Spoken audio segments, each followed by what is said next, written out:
Boa noite. Vamos agora começar uma live com a doutora Sandra, nutricionista.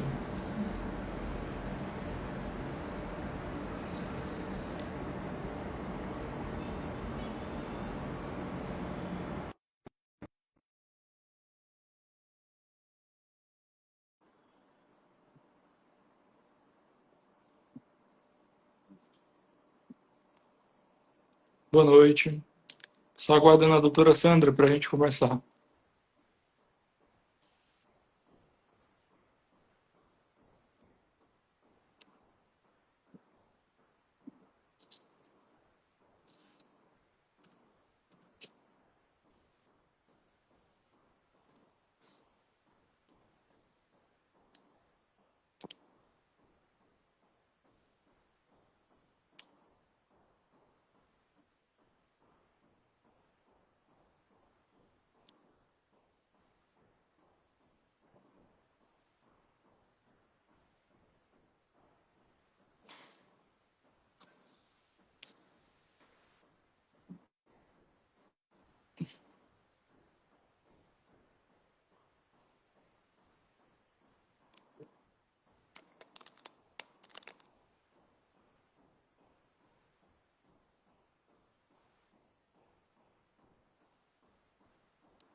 Boa noite. Olá, boa noite. Me ouve bem? Sim, tô ouvindo super bem. Tá ótimo. Pronto. Hoje nós vamos ter uma conversa que vai ajudar bastante em relação a entender a relação dos alimentos com a saúde mental, né? E Isso. aí, para quem não me conhece, eu me chamo Marcelo, eu fiz a minha especialização em psiquiatria e em psicofarmacologia. E aí hoje nós estamos recebendo a doutora Sandra, que é nutricionista. Pode falar um pouco para a gente sobre a sua atuação, a sua formação, como é que foi? Sim, boa noite. Eu sou Sandra Andrade, sou nutricionista, especialista em saúde da mulher e também sou farmacêutica. Já atuei há um bom tempo, né, como farmacêutica e isso me trouxe muitos benefícios, né, em relação à nutrição também. Então é isso, estou aqui à disposição para o que vocês precisarem, tirar dúvidas. A gente vai falar aqui, eu e o doutor Marcelo, né, sobre essa questão de alimentação com a saúde mental. Então, nós fizemos algumas perguntas que vão nortear, mas à medida que forem surgindo dúvidas, vocês podem colocar também que a gente vai respondendo, tá certo? Perfeito. A primeira pergunta é: quais os nutrientes têm o maior impacto na produção dos neurotransmissores ligados ao bem-estar, como serotonina e dopamina? Bom, a gente tem que se basear em alguns aminoácidos, né, que são precursores, tipo o triptofano, a tirosina, a questão do ômega 3 também, do magnésio, tá certo? Que são muito importantes nessa questão. E também as vitaminas do complexo B, certo? São muito importantes nessa questão, vai ajudar muito os alimentos que são ricos, né, nessas vitaminas e minerais vão ajudar muito nessa questão, tanto da ansiedade, né, como compulsão, depressão, enfim, toda essa questão aí neurológica, psicológica, emocional. Uhum. É, Se dentro você dessa. quiser, se você quiser, eu posso falar de alguns tipos de alimentos, né? Uhum. Tipo, o triptofano, a gente pode se basear mais na questão, tipo, tem aí a banana, os peixes, as nozes, né? As leguminosas, que a gente pode estar colocando aí no plano alimentar do paciente. Uhum. A tirosina também, a gente tem as carnes magras, tem os ovos, tem alguns tipos de laticínios, tá certo? Se for pensar na questão das vitaminas do complexo B, a gente tem aí o abacate, os vegetais escuros, verdes folhosos, né, que são realmente assim muito importantes. A questão do magnésio aí tem várias, tem a própria banana, as castanhas, tanto do Pará como as castanhas de caju, alguns cereais integrais, como arroz integral, né, a aveia, as nozes, o chocolate amargo, que é muito bom também, porque até vai melhorar a questão do cortisol, tá certo? E o ômega 3, como a gente já sabe, são os peixes e os principais, né? São a sardinha, o atum e o salmão, tá certo? Pronto. A gente sabe que os nutrientes eles são muito importantes para vários processos, né, que acontecem no nosso organismo. Isso, E, exato. e se a pessoa tiver uma alimentação adequada, muitos desses, eu digo até quase completamente, não vai precisar ser suplementado e não vai gerar problema, né? Mas Exatamente. o que acontece é que a gente vê hoje que tem muita gente que não tem uma alimentação adequada. E Isso, é muito comum. E aí o paciente chega com uma depressão, chega com um transtorno de ansiedade e acha que aquilo ali surgiu do nada, mas existe um componente biológico dele ter uma tendência a desenvolver isso. Existe a questão dos hábitos, de vir com uma, uma rotina que não está ajudando. E a questão da alimentação, eu digo que é um dos fatores preponderantes, né, para poder você é, criar, gerar, tanto para te ajudar a melhorar a sua rotina, a sua qualidade de vida, como na isso. contramão, se você não tiver uma alimentação adequada, piorar também. Isso, com certeza. As pessoas muitas vezes chegam ao consultório, né, falando muito nessa questão de suplementação. Mas eu sempre falo que, primeiramente, vamos tentar, né, melhorar a alimentação, porque às vezes está tudo tão desorganizado, e aí vamos organizar a casa, né, para depois a gente inserir aí algum suplemento que realmente precisa, avaliação de exames laboratoriais, para ver se realmente está com deficiência de algo. Eu faço até uma comparação, né?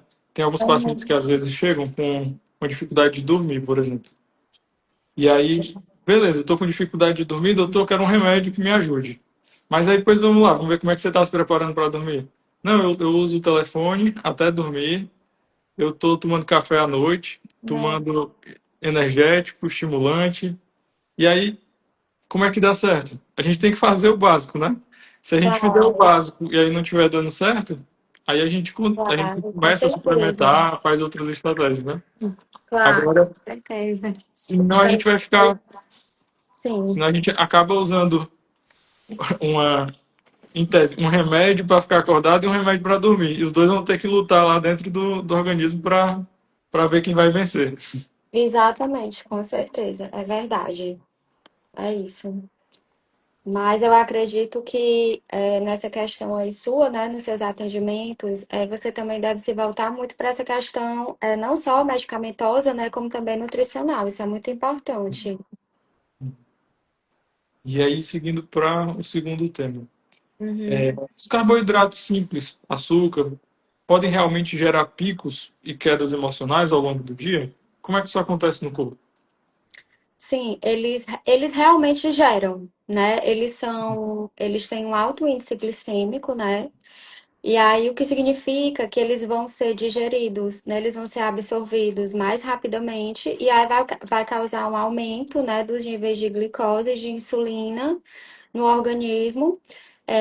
E aí, esse processo vai levar, tipo, o paciente vai ficar com mais euforia, vai ter uma euforia mais momentânea, certo? E depois vai ter um declínio, tá? Então, realmente existe esse pico tanto de euforia como do declínio durante o dia, né? Se você realmente ficar consumindo tanto esses carboidratos simples como mais alimentos ricos em açúcares, Uhum. certo? É, a gente diz que a pessoa fica com sintomas, não é bem uma depressão, porque a depressão ela envolve vários fatores, o tempo, né? Mas Sim, fica em tese com sintomas depressivos, né? Que fica aquela falta de energia, aquela falta de vontade, de depois que passa o ânimo. pico, né? Exatamente, com certeza. Tem uma queda aí, né, emocional, digamos assim. Fica meio com a cabeça pesada também, certo? A Ana Cláudia, ela perguntou quais são as frutas que ajudam na carência de ferro. Bom, em relação à carência de ferro, infelizmente a gente não tem como a gente encontrar muito ferro assim nas frutas, né, em si. É mais assim na questão de alguns alimentos mesmo. A gente tem aí o feijão, a gente tem aí as leguminosas, grão de bico, né? A gente tem aí a beterraba. No açaí também a gente pode encontrar uma boa quantidade de ferro, tá certo? Acaba que também é importante que quando você. Porque a vitamina C ela acaba aumentando a absorção do ferro. Então, é muito importante quando você consome aí um feijão, por exemplo, é muito importante que você associe aí também a um alimento rico em vitamina C, aí uma laranja, uma tangerina, que vai ajudar a absorver melhor esse ferro. Mas assim, em relação assim às frutas mesmo em si, né? Elas já não têm muita essa riqueza, né, desse nutriente. A carne vermelha também, né, ela vem com Carne vermelha associada também. ao grupo É, M, né? apesar de, como eu trato muito essa questão de inflamação, né, endometriose, SOP, eu acabo não passando muita carne vermelha, evitando, né? Mas a carne vermelha realmente a gente sabe que é, digamos que o alimento mais rico em ferro, realmente. Puder pelo menos uma vez por semana, né, já vai ajudando. Uma vez por semana dá certo, né? Uma, duas vezes no máximo. É. Vamos seguindo para a pergunta seguinte. O intestino é chamado de segundo cérebro. De que forma a saúde intestinal interfere no humor e na ansiedade? Certo. Na verdade, é por conta do eixo, né? Cérebro, intestino, microbiota, certo? A gente sabe que na microbiota intestinal são produzidos alguns neurotransmissores, como, por exemplo, a serotonina, o GABA, né? Então, quando há alguma inflamação ali, quando aquele ambiente intestinal está com a desbiose, por exemplo, né, pode levar a alguma inflamação e aquela inflamação vai piorar os sintomas de ansiedade e de depressão, certo? Então, é sobre isso, é exatamente essa questão desse eixo, né? Intestino, cérebro, microbiota. É, de certa forma, a gente funciona como se fosse. A gente acredita que é só um organismo, né? Mas o nosso intestino, Isso, ele tem muitos outros organismos que ajudam ali a nossa a formação da absorção dos nutrientes, né? E sim, a claro. regulação hormonal. Então, a maior parte da desbiose, né, ela pode estar ocasionada por conta de uma alteração em relação os outros organismos que também estão ali envolvidos, né? Então, quando o Isso, paciente usa um antibiótico, por exemplo, ele acaba atrapalhando todo o processo que já estava organizado ali no intestino. com Às certeza. vezes precisa para outro foco, mas é como se fosse não é uma terapia de precisão para resolver o ponto. Ele acaba Isso. resolvendo o problema e atrapalha outros também, né? Exatamente. Quando se usa muito antibiótico, né, o ideal é que a gente faça uma restauração, né, da flora intestinal. Então, é bom aí a gente usar prebióticos, probióticos também, principalmente quem usa o antibiótico por muito tempo, né? Uhum. É isso aí. Existe uma alimentação recomendada para pessoas com ansiedade, irritabilidade ou oscilação de humor? Sim, esses alimentos são os alimentos que eu até tinha comentado ontem, que tem que ser alimentos, né? Devem ser alimentos que eles ativam a produção da serotonina e que eles reduzem também essa questão de alimentos processados. É bom reduzir, né, o consumo de alimentos ultraprocessados. Alimentos que são estimulantes, né? Como, por exemplo, beber muito café durante o dia, a cafeína em si, né? Que são alimentos bem estimulantes. E alimentos que são ricos em triptofano, né? Que é um precursor da serotonina. No caso que eu tinha falado, é ideal a banana, os peixes, ovos, aveia. Enfim, então realmente alimentos ricos em magnésio, alimentos ricos em ômega 3, aí os peixes, né? Também a questão da chia, da linhaça, que são muito importantes, certo? Então, realmente são alimentos que melhoram, né, essa questão, aumentam a serotonina, né, no nosso cérebro, que é um neurotransmissor que vai dar um suporte aí pra gente, tá certo? Então, é sempre bom focar nesses alimentos, realmente evitar ao máximo os alimentos ultraprocessados. A gente tem algumas vitaminas também que são muito importantes, né, nesse processo, que é Sim. a vitamina D e o complexo B, né? Principalmente a vitamina B12. Exatamente. A vitamina B6, no caso, né, que é muito Ácido importante. fólico. Isso. A vitamina D, que também realmente é muito importante hoje em dia, assim, eu pego muitas pacientes que chegam com a vitamina D tipo em torno de 30, 20, 30. E não porque o meu médico falou que tá ok, que eu não preciso suplementar, mas eu sempre gosto de deixar em torno de 50, 60, sabe? Eu acho que é um valor assim mais Sim. seguro, sabe? Que Mas, você pode depois estar só mantendo, né? Só administrando a dose de manutenção uhum. do hormônio, né? A gente sabe que a vitamina D ela influencia tanto no humor, né, como na imunidade também. Então, nessas doses, Sim, ali, pelo menos sim. mais de 40 já vai ser muito melhor do que realmente se Isso. tivesse. E não, com certeza. Eu sempre é aquela coisa assim, como eu falei, eu sempre gosto de deixar entre 50, 60, por E a, aí, a assim. vitamina B12 também tem a questão de que o valor de referência que aparece no laboratório geralmente é bem baixo, né? Acho que é Bem baixo. o mínimo para você não ter uma demência, mas a É, gente sabe que para ela atingir a barreira hematoencefálica, a gente precisa ter níveis mais altos, né? Por volta de 500 para 600, cima. geralmente entre 600 e 800, não é isso? Então, quando a gente tem um valor mais baixo, muitas vezes o paciente fica também com oscilação de humor, às vezes quando a gente suplementa tem uma melhora até no cabelo, nas unhas, tem vários fatores que influenciam Tudo, muito. tudo, tudo. A vitamina B12 é muito importante. Eu sempre gosto de deixar ali naquele valor ideal, né? Que eu vejo que é o valor ideal. Tanto acho que os mais importantes, assim, acabam sendo mesmo a vitamina D e a vitamina B12, né? Então, quando estão deficientes, realmente o paciente fica bem para baixo, chega às vezes se arrastando, assim, insônia, né? Então, realmente, assim, é muito importante.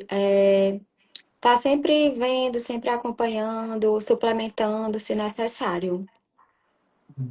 Então, quem for tendo novas dúvidas, pode perguntar aqui que a gente vai terminar aqui as perguntas padrão, mas a Isso, gente pode ir respondendo à medida que forem surgindo novas perguntas, tá certo? isso, Quem, exatamente. quem ainda não segue a doutora Sandra pode aproveitar para seguir.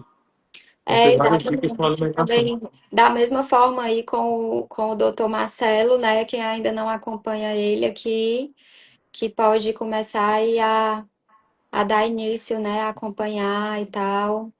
Mais dicas sobre saúde mental. Que é É, muito importante hoje em dia, muito importante. dietas muito restritivas podem piorar o humor ou aumentar o risco de uma compulsão alimentar. Como é que faz para encontrar o equilíbrio? Eu acho assim, primeiro a gente tem que tirar da cabeça essa questão de restrição alimentar, né? E a gente realmente pensar numa reeducação alimentar. Hum. né? Para que a gente possa ter um equilíbrio, para que a gente possa se alimentar sempre daquele mesmo jeito, tipo, com atenção plena, focado na questão da moderação. Se você precisar de um apoio também profissional, né? Você pode contar aí com o nutricionista, com o psicólogo, né? O psiquiatra, né? Que são realmente profissionais que estão aí na frente disso. Eu acho muito importante também que você foque muito na questão de beber água, né? Beber muita água durante o dia é muito bom porque ajuda muito aí na questão da saciedade, tá certo? Então, realmente, quando você tem uma dieta muito restritiva, pode levar a ter desequilíbrios hormonais, pode aumentar a questão da ansiedade, tá certo? Então, não é bom restringir muito essa questão da alimentação, né? É sempre bom deixar uma alimentação aí moderada, tá certo? Porque realmente mexe muito com essa questão emocional.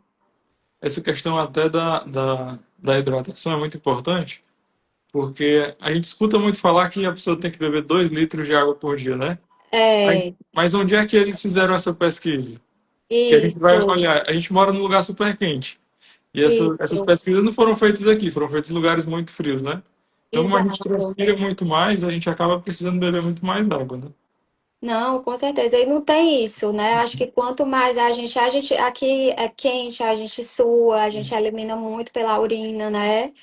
Então, assim, realmente o importante é que a gente consiga se hidratar bem, sabe? E tomar aí, não tem restrição, assim, de água, né? É muito difícil uma pessoa, assim, tomar, de eu ver, assim, uma pessoa que tome realmente muita, muita água mesmo. É bem difícil, assim, sabe? São raras as pessoas que realmente se hidratam, de acordo com aquilo que elas necessitam. Sim, sim. E acaba surgindo, às vezes a pessoa está com dor de cabeça e nem percebe que é por conta da falta de água, que Claro, com sem certeza. animar, sem energia, às vezes é só a falta de água Isso, já isso. resolve isso. Ontem eu até atendi uma paciente que ela falou assim que nunca ia se esquecer de uma frase que eu tinha dito para ela na primeira consulta, que a água mata a sede, ou que a água mata a fome também, além de matar a sede, mata a fome. E realmente é verdade, às vezes você tá com fome e você toma ali um copo com água e você já tá se sentindo melhor, não é da fome. Então a água é importante para tudo, principalmente para essa questão da hidratação, da saciedade, enfim. É muito importante, realmente. Isso. Sandro, te mandaram mais alguma pergunta no privado? Nesse balãozinho chegou alguma outra pergunta para Pois ti? é, deixa eu dar uma olhadinha aqui. Ver se tem. Fica uma notificação se tiver aparecido. Tá. Não, até agora, não. Então, agradecer, né, a participação. A gente teve uma discussão muito interessante. E para quem quiser marcar uma consulta contigo, Sandra, como é que faz? É só ir lá no meu Instagram, tem o link na bio. Clica lá, né? Aí vai aparecer o meu WhatsApp e aí pode entrar em contato comigo, que eu realmente vou conversar, vou passar todas as informações. Tô até vendo aqui, acho que chegou alguma coisa aqui, só um minutinho. É porque quando chega no privado não aparece aqui pra gente, não é isso? Tem o balãozinho que tem uma interrogação. Sim, mas aí só eu consigo ver, no caso. Quando é do balãozinho, só tu consegue ver. Às Certo. vezes, quando não fica pro geral, né? Sim. Sim. Tem uma pergunta aqui, mas não tem também tanto a ver com a nossa live de hoje, né? Uma pergunta aqui sobre a isotretinoína, Mas enfim. pode falar. Não, só perguntando em relação a essa questão da hidratação, se quem está usando a isotretinoína, né, que é o Roacutan, se realmente precisa se hidratar bem, assim, acho que por conta que a gente estava falando da hidratação, sim, realmente, quando você usa a isotretinoína oral, que é o famoso Roacutan, né, o que que ele faz? O mecanismo de ação dele, ele atrofia as glândulas sebáceas. Então, realmente fica tudo mais sequinho, né? Tanto os olhos, as mucosas, né? Olhos, nariz, a questão boca, enfim. E aí, realmente é interessante que você hidrate cada vez mais, tá certo? Tome bastante água. Não só a hidratação mesmo com a água, mas usar um lubrificante ocular, um hidratante nasal, um hidratante labial, enfim. Eu digo isso assim, até mais pela questão mesmo farmacêutica, porque eu já cheguei a acompanhar alguns pacientes que faziam uso, né? E realmente o que você precisa ter mais cuidado é com essa questão da hidratação, né? Que o corpo como um todo, o organismo como um todo fica bem ressecado enquanto uso. Depois não, depois vai voltando ao normal essa questão da oleosidade, né? Melhora mais realmente essa questão da acne. E é isso. Então, como no momento não temos novas perguntas, né? Agradecer Por novamente a enquanto. participação. Agradecer a participação também da Ana Cláudia, que trouxe uma pergunta para a gente sobre o ferro, né, que é muito importante também, Isso. associado a Exatamente. vários transtornos de humor também, quando tá com a carência, né? É, Claro, com certeza. Ferro. Associado aí à ferritina, deficiência de vitamina B12, ligado também a essa questão da vitamina D, que já vai para a vitamina K e já vai para magnésio, enfim, uma coisa vai puxando a outra, né? então, eu queria deixar uma mensagem assim, no final dessa live, de que se você tem uma alimentação adequada, você já está tendo um fator muito importante para poder melhorar a sua qualidade de vida, né? Melhorar do quadro que você já tem, ou até evitar o surgimento de novos quadros, né? Isso, exatamente. Eu acho que o passo assim, inicial para tudo é você ter uma qualidade de vida, né? Incluindo uma boa alimentação, prática de atividade física, é você dormir bem, né? Você tentar ficar longe de estresse, de coisas que para você são tóxicas, enfim. Então, eu acho que tudo isso é você ser saudável, né? Não só muito voltado para essa questão da alimentação. Uhum. É isso. E E é aí, isso. para quem tiver interesse em agendar uma consulta comigo, é só encontrar pelo link na bio também. A gente, inclusive, atende na mesma clínica, né, na Espásio, Isso, fica no Brumar, exatamente. Fortaleza. Pronto. E eu digo o mesmo, né? Se alguém tiver interesse em fazer uma consulta, né? Eu já falei aqui para o doutor Marcelo que é só entrar no Instagram, que lá vai ter o meu contato. E eu agradeço o convite, viu, doutor Marcelo? Foi uma ótima oportunidade aqui participar ao vivo, tá certo? E vamos aí em frente, qualquer coisa, estamos por aqui. Obrigado. Eu que agradeço. Uma boa noite a todos. Um abraço. Tchau, tchau.